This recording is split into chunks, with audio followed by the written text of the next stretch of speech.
Hey guys, welcome back to my channel. I'm Nova, and today I'm talking about something that's been on my mind for a while now. It's funny, because I've been thinking about it so much lately, but at the same time, I feel like I shouldn't be surprised. You know how sometimes life can just come out of nowhere and kick you in the teeth? Yeah, that's what this has felt like. So basically, my closest friend is Preston. We met in high school, and we instantly clicked. We went to the same college, had similar interests, shared a love for bad puns, it all seemed so perfect. And at first, everything did feel perfect. We were inseparable. Well, that's what I thought was going on anyway. I mean, Preston is actually Nate to his friends from back home.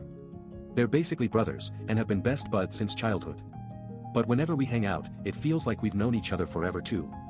It's weird, because sometimes I catch myself thinking that we're more than just friends, that we're close enough to be considered family or something. And when that happens, Preston will always give me this warm smile and say, "Hey man," like we share some secret joke that only us understand. Okay, so here's the thing, over the past few weeks, I've been feeling really uneasy around Preston. It started with little things, he wouldn't answer my calls or texts for a few days at a time, or when we would hang out, he'd be super quiet and distracted. At first, I just brushed it off as him being busy or stressed about school/work stuff, but the more it happened, the more I felt like something was off. I'm not even joking, guys, one day I saw Preston talking to a friend from his hometown, and they were both laughing about something. It sounded like they were sharing some inside joke that only they understood, and for a split second, my mind went blank. What was going on? Was this guy really my best friend, or was he just pretending to be? I tried to brush it off as paranoia, but the seed had been planted. Now, here's where things get weird. Preston and I were hanging out last weekend, and we got into a fight about something stupid, who knows, maybe it's none of your business. But anyway, we ended up getting into this huge argument that felt more like a performance than a real conversation. He was laughing at me, and I could feel myself getting defensive and furious. It was one of those moments where you're so angry you can't breathe. And then, Preston just walked away. Like, he stood there with his back to me, just staring off into space, for like 30 seconds before finally turning around and walking out the door. I was left standing there, feeling like a total idiot. It was like watching a show or something, I couldn't believe what I was seeing. I'm not even gonna lie, guys, that's when it hit me, Preston wasn't really my friend all along. At least, not in the way I thought he was. As I stood there, trying to process what had just happened, a voice cut through the silence. "Dude, calm down," Preston said, sauntering back into the room like nothing was wrong. But I knew better. I could see the smirk on his face, and it told me that he was still thinking about that dare. Dare? I repeated, my voice shaking with anger. How could he do this to me? We'd been friends for years, or at least I thought we had. How could you do something like that? Preston shrugged, his expression unrepentant. It was just a joke, Nova. Don't get so worked up. Just then, Nate walked into the room, a concerned look on his face. What's going on? He asked, taking in the scene before him. Preston here has been taunting me since we were kids, I explained, my anger boiling over. He's always making fun of me, and today was no different. Nate looked at Preston, then back at me. For a moment, I thought I saw a flicker of guilt in his eyes, but it was quickly replaced by a smirk. Come on, guys, Nate said, trying to mediate the situation.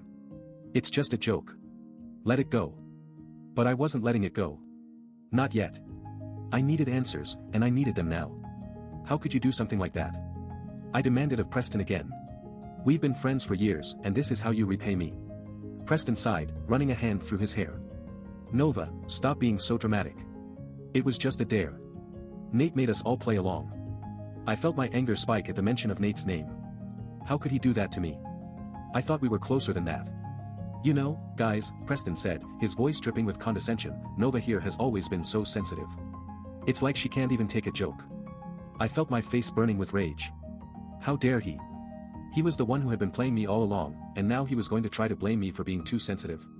Suddenly, Nate stepped forward, his eyes locked on Preston. That's not fair, he said, his voice firm but controlled. Nova has a right to be upset. Preston snorted. Oh, please. Don't take her side, Nate. You're better than that. And with that, the situation escalated even further. I felt myself getting more and more agitated, my anger boiling over like a pot about to burst. I took a step forward, my fists clenched at my sides, but then something inside of me snapped. You know what? I don't even want your friendship, I spat at Nate, my voice shaking with emotion. Preston's smirk grew wider as he watched me lose my cool. Oh, that's rich coming from you, Nova. You're the one who's been so eager to please everyone else in your life. I felt a surge of hurt and betrayal, but I pushed it down, focusing on Nate instead. How could you do this to me? I demanded, my voice rising. We've known each other since we were kids. We've shared so many memories, laughed together, cried together, and all of that was just a lie. Nate took another step forward, his eyes filled with regret. Nova, I'm sorry, he said, his voice barely above a whisper. I didn't mean to hurt you. It's just. Preston had this idea for a dare, and I didn't think it through. But I wasn't listening anymore. My mind was racing with thoughts of how I'd been played, how my whole life had been a lie. You two are sick, I hissed at them, turning to leave. But as I turned the corner, I saw something that made my blood run cold. A video on Preston's phone, playing back our entire friendship in reverse. Every moment we'd shared was twisted and manipulated, with Nate and Preston laughing and high-fiving each other behind my back. I felt like I'd been punched in the gut. How could they do this to me? Did they really think they were funny, or was there something more sinister going on? As I watched the video, a figure appeared on screen, our old friend Alex, who had abandoned us all those years ago. He was seen having a meeting with Nate and Preston, discussing our experiment. The words, test subject, flashed on the screen, followed by a countdown timer. The world around me began to spin as I stumbled backwards, my mind reeling with questions. What did they plan to do with me now? And what did Alex have to do with all of this? Suddenly, Preston's voice cut through the darkness, echoing in my ears, "You're our test subject, Nova. You've been playing along this whole time." My vision blurred as I struggled to process the betrayal. How could Preston and Nate do this to me? We'd been inseparable since freshman year, sharing every secret, laughter, and tear. And now, it all turned out to be a lie. I tried to speak, but my voice caught in my throat. The video continued to play, showing Alex's face as he leaned forward, his eyes gleaming with an unnerving intensity. "You see, Nova," he said, his voice dripping with condescension, "you've been a perfect test subject. You've never questioned our motives or challenged our authority. We're impressed." I felt like I was being pulled down into a dark abyss, with no safety net to catch me. The more I watched, the more I realized that my entire friendship had been orchestrated as part of some twisted experiment. Every inside joke, every late-night conversation, every whispered secret, it all seemed like a clever ruse designed to keep me in line. As the video ended, Preston's laughter echoed through the room, making my skin crawl. "We're not done with you yet, Nova," he said, his voice dripping with malice. "You have one chance to redeem yourself. If you fail, there will be consequences." I felt a cold sweat break out on my forehead as I realized that Preston and Nate were no longer just friends, they were now my enemies. Alex's parting words echoed in my mind, "The countdown begins." Suddenly, the lights flickered and the room went dark.